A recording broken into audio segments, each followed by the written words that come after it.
এই জীবন যেন বহতা নদীর মতো, চলার পথে কত বাঁক মোহনা শত, আছে আরো দ্বন্দ্ব আলো আধারের, বেছে নিতে হবে তাই পথ আমাদের। আসসালামু আলাইকুম প্রিয় দর্শক, আপনারা যারা দেশে আছেন প্রবাসে, সবাইকে জানাই অনেক অনেক প্রীতি ও শুভেচ্ছা। শুরু হলো এনটিভি আয়োজিত এবং লাভ হলো নিবেদিত টক শো আলোকপাত। আমাদের আজকের বিষয় যুক্তি, তর্ক এবং বিশ্বাস। আপনাদের সাথে আছি আমি জাইনুল আবেদিন আজাদ। আর আজকে আমাদের মাঝে অতিথি হিসেবে উপস্থিত আছেন বিশিষ্ট বিজ্ঞান গবেষক ডাক্তার মশিহুর রহমান। আসসালামু আলাইকুম রহমতুল্লাহি ওয়া বারাকাতুহু। শুরুতেই ডক্টর মশিহুর রহমান, আপনার কাছ থেকে জানতে চাইব আমাদের আজকের যে বিষয় যুক্তি, তর্ক এবং বিশ্বাস, এই বিষয়ে তো দুটি দিক আছে, দুটি মুদ্রা, দুটি পিঠ আছে। কেউ কেউ তো যুক্তিতর্ক দিয়েও বিশ্বাসকে স্থাপন করতে চান, আবার কেউ কেউ যুক্তি তর্ক দিয়ে বিশ্বাসকে পরাভূত করতে চান। এর দ্বন্দ্বতা আছে। তো এই যে একটি অবস্থান, দ্বন্দ্বিক অবস্থান, এই বিষয়টাকে আপনি কিভাবে বিশ্লেষণ করবেন? ধন্যবাদ আপনাকে। প্রথমে আসলে যুক্তি কি, বিশ্বাস কি, তর্ক কি, এগুলি বুঝে নিই। যুক্তি বলতে একটা জিনিস বলা যায় কথার একটি গাণিতিক ভাষা, কথার গাণিতিক ভাষা এটা বলা যায়। আর এর মধ্যে উপস্থিত থাকে আপনার অ্যানালিসিস থাকে, ক্যালকুলেশন থাকে, ম্যাথমেটিক্স থাকে, চিন্তা গবেষণা থাকে। এই কটা যদি না থাকে তখন সেটা হয়ে যায় অনুমান বা আন্দাজ, অ্যাজাম্পশন, আইডিয়া। তাহলে যুক্তির সাথে রিলেটেড সত্য। আবার একটা জিনিস হচ্ছে যুক্তি এমন একটা অবস্থা যে সত্যকে মিথ্যায় রূপান্তরিত করে। আবার সত্যের অবস্থাটুকু সেরকম যে তার প্রমাণের প্রয়োজন নেই। একটা এক্সাম্পল দিই, মানুষ মরণশীল জানে, এটা প্রমাণের প্রয়োজন নেই, সবাই জানে, বিশ্বাস করে, দেখছে। আবার যদি বলা হয় 10 = 20, এটা কি সম্ভব? না। 100 = 200 সমান না, 1 লাখ = 2 লাখ। কিন্তু আপনি যদি a+b² ফর্মুলাতে দেন, অ্যাপ্লাই করেন, দেখবেন যে 10 = 20। তাহলে কি এটা হলো যে আমি তোমাকে 10 টাকা দিচ্ছি, 20 টাকা দাও, দুটো তো সমানই। তাহলে যুক্তি দিয়ে এটা প্রমাণ সম্ভব। তাহলে যুক্তি দিয়ে সত্যকে মিথ্যা করা সম্ভব। তো এই কারণে আইনস্টাইনের একটা উক্তি আছে, as far as the law of mathematics refer to the reality, it is not true. As far as it is true, it should not be referred to the reality. একটা জিনিস যে গণিতের এক শাস্ত্রের একটা বিষয়, সেটা হচ্ছে সে কিন্তু দ্বান্দ্বিক একটা অবস্থায়। আপনি যদি বলেন সত্য সত্য, যদি বলেন মিথ্যা, দুটোই আপনি প্রমাণ করতে পারবেন। এখন আমরা আসি বিশ্বাসের ব্যাপারটা। বিশ্বাস আসলে এটা নির্ভর করে আপনার অভিজ্ঞতার উপর, নলেজের উপরে, এবং আপনার কি পরিমাণ আপনি ফ্যামিলি থেকে ট্রেন্ড আপ ইনহেরিট করে। এই সমস্ত কিছু একসাথে আপনি বলতে পারেন যে বিশ্বাস। এখানে কিছু কিছু শব্দ আমরা জানি। এই যে আমাদের আজকের বিষয় যেটা হচ্ছে যুক্তি তর্ক এবং বিশ্বাস। তর্ক শব্দটা কিন্তু খারাপ অর্থে ব্যবহার করা হয়, যুক্তিটা কিন্তু ভালো অর্থে ব্যবহার করা হয়। যুক্তি ইতিবাচক, তর্ক অনেকটা নেতিবাচক। আর বিশ্বাস এমন একটা জিনিস, এটা আমরা পরে আলোচনা করব। যদি বলা হয় বা আসলে বিশ্বাসটা কি, এখন বলা যায় it is a state of mind with or without knowledge or evidence. এটা এক ধরনের কিছু কিছু ফিলোসফারের ডেফিনিশন হচ্ছে এভিডেন্স ছাড়া যা আমরা মেনে নেই সেটা হচ্ছে বিশ্বাস। আবার সত্য কি জিনিস? সত্য এমন একটা অবস্থান উইথ এভিডেন্স যেটা থাকে, সেটা বলা হয়। আবার যদি বলে লজিক কি জিনিস, লজিক একটু আগেই বললাম যে অ্যানালিসিস করলাম, ক্যালকুলেশন করলাম, একটা স্টেটমেন্ট দাঁড় করালাম, পক্ষে হোক বিপক্ষে হোক, এটাকে বলা হলো লজিক। আর আর্গুমেন্ট হচ্ছে কি স্টেটমেন্ট হলো ডেসক্রিপশন, যে কোনো কিছুর একটা ডেসক্রিপশন। আর লজিক হলো কালেকশন অফ ডেসক্রিপশন। তাহলে আমরা এখান থেকে বুঝতে পারলাম যে লজিক কি জিনিস আর ফেইথ কি জিনিস। যে বিশ্বাসের কথা আমরা বলছি, বিশ্বাস কি সব একরকম? সেখানে ধরন, প্রকৃতি এবং প্রয়োগত বিভিন্নতা পরিলক্ষিত হয়। তো এ বিষয়ে আলোকপাত করবেন? বিষয়টি আপনি একটা চমৎকার বিষয় বললেন। বিশ্বাস, এটা প্রথমেই বললাম, একটা নলেজ, এক্সপেরিয়েন্স এবং সোসাইটির উপর ডিপেন্ড করে। আমরা যদি ধরে নিই সোশ্যালিজম, আমরা যদি ধরি কমিউনিজম, আমরা যদি ধরি এথিইজম, সেকুলারিজম, এই ইজম শব্দগুলি যেখানে আছে, যেমন ধরেন কার্ল মার্কস 1867 একটা বই লিখলেন, দাস ক্যাপিটাল। এই বইটা তিনি ডেডিকেট করলেন চার্লস ডারউইনের উপরে। কারণ চার্লস ডারউইন যেটা করলেন, যে সারা পৃথিবীতে তার একটা ফিলোসফি তিনি সাকসেসফুলি প্রচার করলেন, যে এই নেচার, এই ইউনিভার্স, স্পেশালি নেচার, এটা আপনা আপনি সৃষ্টি। এবং তার থেকে কিন্তু ইন্সপিরেটেড হলেন আপনার কার্ল মার্কস। তিনি তার উৎসর্গ করলেন, তার বইটা হলো চার্লস ডারউইনের। একটা ফিলোসফি কিন্তু গড়ে উঠল, প্রকৃতিবাদ। এইটা আবার এক ধরনের মানুষ বিশ্বাস করলো এবং সেটা তারা অনুসরণ করা শুরু করলো। এবার আমরা যদি সেকুলারিজমের কথা বলি, আপনি জানেন ক্রিশ্চিয়ানিটি একসময় তার মূল অবস্থায় যেখানে ছিল সেটাতে চার্চের হাতে যায় এবং তাদের activity that was against science. তখন যারা সায়েন্সের ছিল, হ্যাঁ, এই দুজনের মধ্যে একটা দ্বান্দ্বিক অবস্থা ছিল। ফলে জ্যাকব হলিওক একটা তথ্য দিলেন, একটা শব্দ বললেন, সেকুলারিজম। এর অর্থ যদি আমরা দেখি, তখনকার সময় according to statement of Jacob Holyoake, ইংরেজি বাংলাতে সেকুলারিজম যদি একটু ভিন্ন শব্দে, ভিন্ন আঙ্গিকে চলে আসছে। Secularism means the separation of state from religion, that is civilian has no right to participate in religious activity. এটা হচ্ছে জ্যাকব হলিউকের ডেফিনিশন। তাহলে আমরা দেখলাম তার এই ডেফিনিশন কিন্তু পৃথিবীর বহু মানুষ অ্যাকসেপ্ট করলো এবং সেকুলারিজমের যে বাণী সেটা তারা আত্মস্থ করলো। এরপরে যদি আমরা দেখি এথিইজমের কথা, যারা বিশ্বাস করে না দ্য এক্সিস্টেন্স অফ গড, তারা, যাদেরকে আমরা নাস্তিক বলি, তারা বললো যে আমরা বিশ্বাস করি না, সায়েন্স এটা অ্যাকসেপ্ট করে। অ্যাকচুয়ালি সায়েন্স কিন্তু এটা ডিল করে না, কারণ যেখানে সায়েন্স যেতে পারে না সেখানে তো কোনো লজিক চলে না। সায়েন্স, আমি যেতে পারলাম না, জানলাম না, এর অর্থ এই নয় যে বিষয়টি মিথ্যে।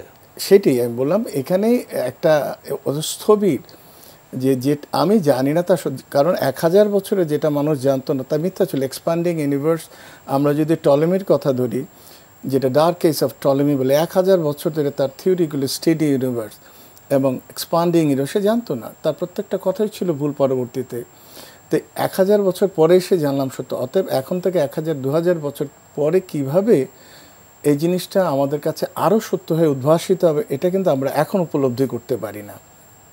আবার কিছু কিছু লিটারেচার থেকে, কিছু কিছু কথা থেকে মানুষ কিন্তু একটা গ্রুপে, যেমন আপনার বলা হয় যে আমাদের দেশে আপনি দেখবেন কিছু কিছু কালচার আছে, সেই কালচারে মিলন হবে কত দিনে, ঈশ্বরের সাথে যে মানুষের যে একটা মিলন, জীবাত্মার আর পরমাত্মার মধ্যে যে মিলনের বিষয়, এটা একটা ফিলোসফি, এক ধরনের মানুষ এটা অ্যাকসেপ্ট করে নিয়েছে, তার ভাবলোকে।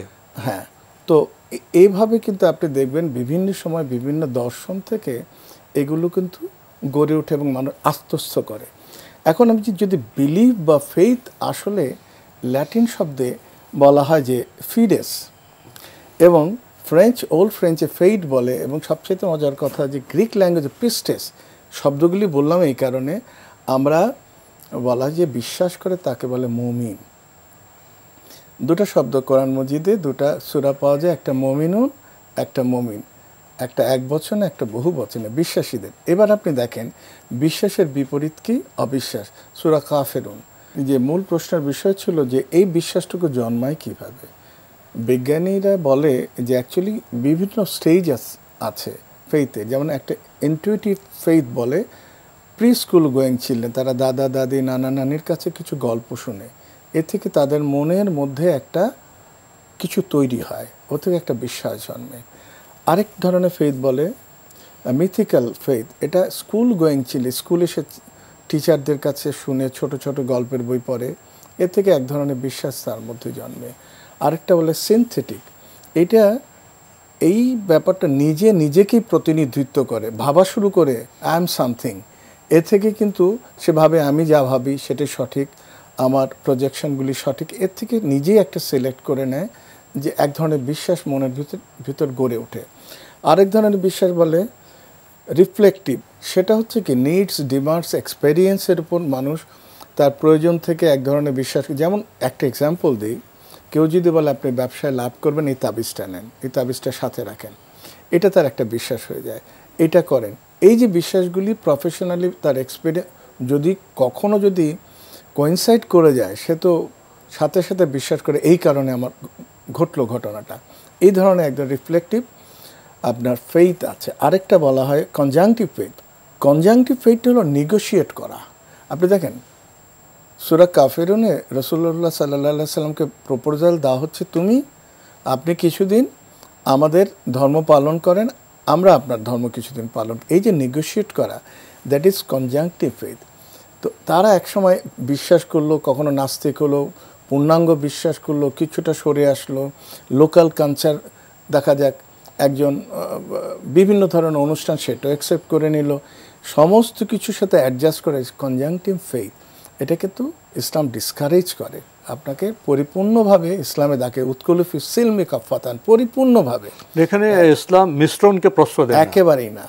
আর এরপরে যেন ইউনিভার্সালাইজেশন ফেইথ, এইটার ব্যাপারটা হচ্ছে কি একটা সময় এসে মানুষ যখন অত্যন্ত জ্ঞানী মনে করে, ধারণা করে আমি সব কিছু বুঝি, আমি একটা সেপারেট স্টেজে চলে এসে, তখন সে রিজেক্ট করে দেয় traditional faith, that is religion.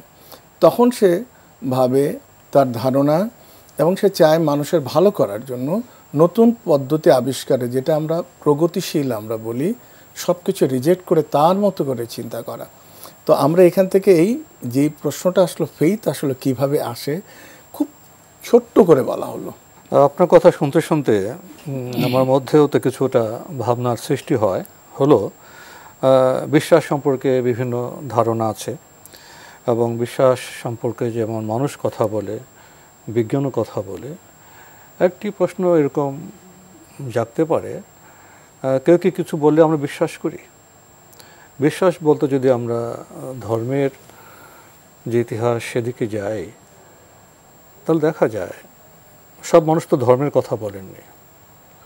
কিছু মানুষ ধর্মের কথা বলেছেন, তার অভিজ্ঞতা, চর্চা, ধ্যান, এগুলোর মাধ্যমে ব্যক্তি মানুষের কিছু ধর্মবোধ, ধর্মের কিছু প্রচার আমরা লক্ষ্য করেছি। আবার বিশ্বাস প্রসঙ্গে যেগুলো আমরা বলি, ওহিতে বিশ্বাস, মহান স্রষ্টা, আসমানি জ্ঞান, রাসূল, তাদের মধ্যেও বিশ্বাসের প্রসঙ্গে এসছে এবং সেটাই মানব ইতিহাসে বিশেষভাবে গুরুত্বপূর্ণ। তাহলে ব্যক্তিগত বিশ্বাস, ধর্মগুরুদের ভাবনা, আবার যারা আসমানি কিতাবের মাধ্যমে, ওহির মাধ্যমে যারা স্রষ্টা নির্বাচিত রাসূল, তাদের ধর্মবিশ্বাস এবং মানুষ তাদের অধীত বিদ্যার আলোকে বা তাদের মানবীয় সীমাবদ্ধ জ্ঞানের মাধ্যমে ধর্মকে স্বীকার অস্বীকার এবং বিজ্ঞানের বক্তব্য, এসব মিলিয়ে কি আপনি কিছু বলবেন? আপনার প্রশ্নের উত্তর কিন্তু অত্যন্ত ব্যাপক, বিস্তৃত উত্তর। তো একটা দুটা কথা বলি, সেটা হচ্ছে যে আমরা জানি এথিইজম, আমরা শব্দ কিছু জানি, থেইজম, ডেইজম, আমরা অ্যাগনোস্টিজম জানি, ফান্ডামেন্টালিজম যেটা সেটা আমরা জানি। এই শব্দগুলি কেন আসে? যেমন আমরা যদি বলি স্পিরিচুয়ালাইজেশন, শব্দটার সাথে হলো যে আধ্যাত্মিক একটা মিশ্রণ। এটা বলা হয় যে আমরা দেখি যে কিছু কিছু আমাদের ইসলামে মারেফাত বা ধ্যানের, মেডিটেশনের কথা বলা আছে। আপনি দেখবেন কিছু কিছু, এখানে বোধহয় একটু বিতর্ক সৃষ্টি হতে পারে। ইসলামে যেটা আত্মিক পরিশুদ্ধ বিষয় আর আধুনিক যুগে যে মেডিটেশন, সেটা বোধহয় একরকম, একদম আলাদা না, একদম আলাদার সাথে ইসলাম এটা এনকারেজ করে না। আমি বলছি ইসলামে যেটা তাসকিয়াতুন নাফস, আত্মশুদ্ধি, সেটা সম্পূর্ণ আলাদা বিষয়। আত্মা পরিশুদ্ধ করার বিষয় আছে, সেটা কিন্তু কোরআন শুধু তেলাওয়াত না, শিক্ষা না, আমলের মাধ্যমে করতে হবে। অ্যাবসলিউট আমল না থাকলে কোনো শিক্ষা কোনো পরেই কাজে লাগবে না, অ্যাবসলিউট আমল থাকতে হবে। কাজে তার শুদ্ধির প্রতিফলন থাকতে হবে। আমরা যেটা বললাম যে এই মারেফাত বা ধ্যানের যে বিষয়টা থাকে, একসময় চিন্তা করা হয় যে আত্মার একটা জগৎ আছে, আধ্যাত্মিক একটা জগৎ আছে, আপনি ডেড ম্যানের সাথে কানেকশন করতে পারবেন বা পৃথিবীর জীবিত লোকের সাথে কানেক্ট করতে, ইম্পসিবল একটা প্রপোজাল, যেটা ইসলাম টোটালি রিজেক্ট করে দেয়। কিন্তু এটা কিন্তু এক ধরনের চর্চা হচ্ছে, কিছু লোকের ভাবনা জগতে এটা পরিভ্রমণ করছে। এটা ইসলাম আসার আগ থেকে, আজ থেকে প্রায় 4000 বছর আগ থেকে কিন্তু এটা কাব্বালা বলে, হ্যাঁ, হেসাইকোসিস, মানে বেশ কিছু টার্ম আছে। এই জিনিসগুলি মেডিটেশিও, আমরা জানি এগুলি। আর কিছু কিছু ধর্মে যেমন বলা হয় যে আদ্রা ঘানুত ওয়ারুত শাহুদ ফানা। আপনি দেখেন ফানা লাস্টে যে বলে যে অ্যানহিলেশন উইথ সুপ্রিম অথরিটি, যে আল্লাহর সাথে মিলিত হওয়া, এইরকম একটা ধারণা দেয়া হয়, কিন্তু এগুলি সঠিক না। কিন্তু আপনি দেখবেন এগুলি কিন্তু মানুষ বিশ্বাস করে নিচ্ছে এবং চর্চা করছে। আর আমরা যেটা ভাবি অ্যাকর্ডিং টু কোরআন এবং সুন্নাহ, এর কোনো অস্তিত্ব নাই। সেকেন্ড, মিস্টিসিজমের সাথে একটা জিনিস হচ্ছে যে আত্মার সাথে পরমাত্মার যে মিল, যেটা সেখানে বলা ওয়াদাতুল ওজুদ একটা শব্দ, যে আল্লাহ সর্বত্র বিরাজমান। তো এই তথ্য কোরআন মজিদ দেয় না। আল্লাহ সুমাস্তাওয়া আলাল আরশ, তিনি যখন সৃষ্টি করলেন খালাকা সামাওয়াতি ওয়াল আরদ, তিনি সৃষ্টি করলেন 6টা পর্বে, দেন তিনি তার আসনটুকু নিলেন আরশের উপরে। তার অবস্থা সব পর্যবেক্ষণ করছেন, অবলোকন করছেন, নিয়ন্ত্রণ করছেন। এইটাই কোরআনের শিক্ষা, এইটাই ইসলামের শিক্ষা। আমরা এটা শিক্ষা নেই না যে মানুষের সাথে আল্লাহ মিলিত, কারণ রাসূলুল্লাহ সাল্লাল্লাহু আলাইহি সাল্লামকে প্রশ্ন করা হলো, ইয়া রাসূলুল্লাহ সাল্লাল্লাহু আলাইহি সাল্লাম, যদি আমরা বেহেশতে যাই, আমরা কি আল্লাহর সাথে কথা বলতে পারবো, দেখতে পারবো? তিনি জবাব দিলেন, এখন পূর্ণিমার চাঁদ যেভাবে দেখো, ঠিক সেদিন তোমরা সেভাবে দেখ। তখনও কিন্তু আর মিলিত হওয়ার স্কোপ থাকছে না। আর আমি যদি এটা তো বিজ্ঞানের দিক থেকে দেখি, দুটি সত্তার যে উপাদান উপকরণের তো কোনো তুলনা হয় না, একটা সাথে একটা মিলবে কিভাবে? মিলার জন্য তো একটা সাদুর্য লাগবে, সে সাদুর্য তো নেই। না, প্রথম যদি এইভাবে চিন্তা করি যে আমার সূর্যের যে টেম্পারেচার, সূর্যের চেয়ে আপনার টেম্পারেচার যেমন ভেগা স্টার আছে, হ্যাঁ, রিজেল স্টার আছে, বহুগুণ বড়, বহু টেম্পারেচার। আমার প্রায় 200 মিলিয়ন স্টার আমার গ্যালাক্সি, মিল্কি ওয়ে গ্যালাক্সিতে আছে। এর কম্বিনেশন টেম্পারেচার চিন্তা করেন, আমার কাছের অ্যান্ড্রোমেডা গ্যালাক্সি, এইভাবে 200 বিলিয়ন গ্যালাক্সি আমার এই ইউনিভার্সে আছে। সব কটা গ্যালাক্সির টেম্পারেচার কী হতে পারে আপনি চিন্তা করেন, যে মানুষ সূর্যের কাছে অস্তিত্ব থাকে না। একটু গরমের টেম্পারেচার যদি 50-55 হয় অবস্থা আপনি দেখেন, আপনি কীভাবে ওদিকে মিলবেন? বডিলি সম্ভব না। আর যদি সোল কীভাবে মিলবে? হ্যাঁ, আপনি সোল সম্পর্কে আল্লাহ সুবহানাহু ওয়া তাআলা বলছে, আমি কোনো ধারণাই তোমাদের দিই, নলেজই দিইনি। এখানে কি আপনার সাথে একটি বিষয় যুক্ত করব? আমাদের সমাজে তো মেজাজ সম্পর্কে অনেক আলোচনা হয় এবং অনেকে এরকম ধারণা করেন মেরাজের সেই রাতে আল্লাহর সাথে মহানবী সাল্লাল্লাহু আলাইহি ওয়াসাল্লামের সাক্ষাৎ হয়েছে। তো ওনাকে তো প্রশ্ন করেছিলেন ওনার স্ত্রী, কিন্তু আমি কীভাবে দেখব? আমি কাছাকাছি দিয়েছি, উপরের কলমের আওয়াজ শুনেছি, তেমন স্রষ্টাকে আমি কিভাবে দেখব? নূর আর নূর, নূর আর নূর, আলো আর আলো। এই যে আলোর কথা বললেন, যেটা আপনি বলছিলেন, এই যে পার্থক্যটা আছে দুটি সত্তার মধ্যে, যদি গুণগত বৈশিষ্ট্যে সমতা না থাকে, সেখানে মিলন কীভাবে ঘটবে? তো এখানে এটা তো বিজ্ঞানের প্রশ্নটা যুক্তিরও প্রশ্ন। প্রথম কথা, মিলন হবে কেন? তাহলে আপনি তো স্রষ্টা হবেন। আপনি যদি সৃষ্টি, আমার টোটাল ইউনিভার্স সৃষ্ট। এবং রাসূলুল্লাহ সাল্লাল্লাহু আলাইহি ওয়াসাল্লাম যখন মেরাজে যান, he was taken out of time. That সবচেয়ে মিস্ট্রি, যেটা ছিল সময়ের বাইরে। আল্লাহর কাছে there is no past, no present, no future. তিনি কিন্তু সময়ের বাইরে। তো রাসূলুল্লাহ সাল্লাল্লাহু আলাইহি ওয়াসাল্লামকে অতীত দেখানো হলো, বর্তমান এবং ভবিষ্যৎ। He was taken out of time. That was the miracle. কারণ আপনি এখনও দুনিয়া ধ্বংস হয়নি। আপনি কিয়ামত দেখলেন কিভাবে? আপনি কিয়ামতের সময় কি করবেন? কিভাবে ফেইন্ট হবেন? আপনি জান্নাত জাহান্নামে কি হচ্ছে?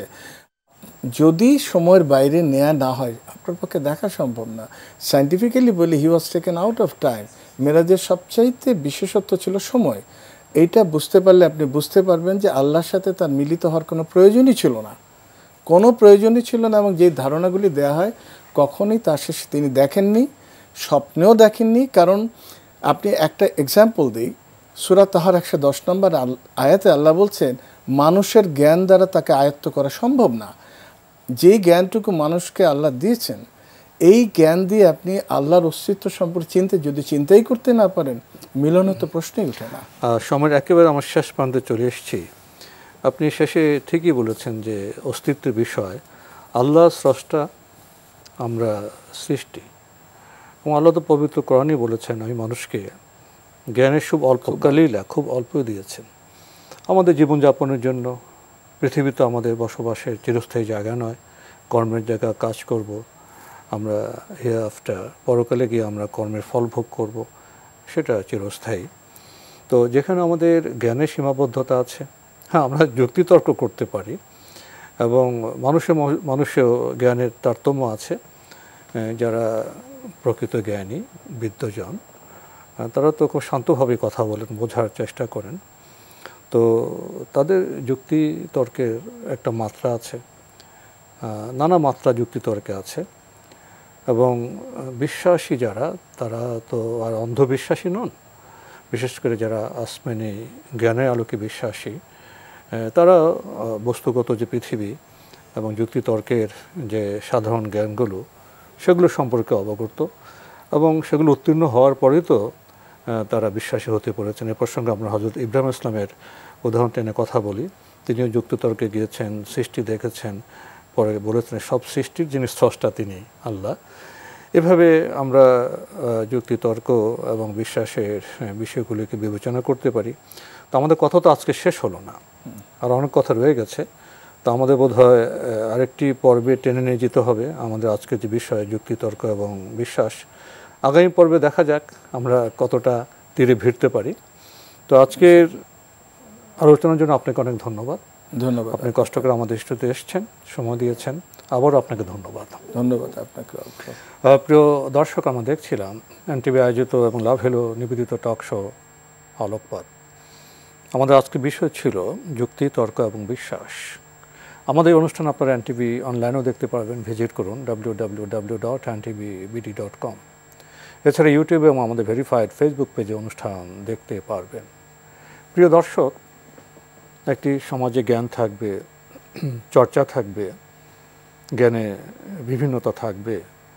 আমরা তো চাইব সত্যে পৌঁছতে, উন্নত জ্ঞানে সমৃদ্ধ হতে। এই জন্য তর্ক বিতর্ক সমাজে খুবই স্বাভাবিক বিষয়, বৈচিত্র্য থাকবে।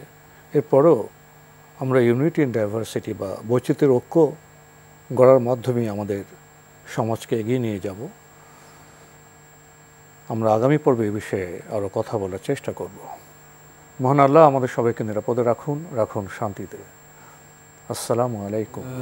পথে কত বাঁক মোহনা শত, আছে আরো দ্বন্দ্ব আলো আধারের, বেছে নিতে হবে তাই পথ আমাদের।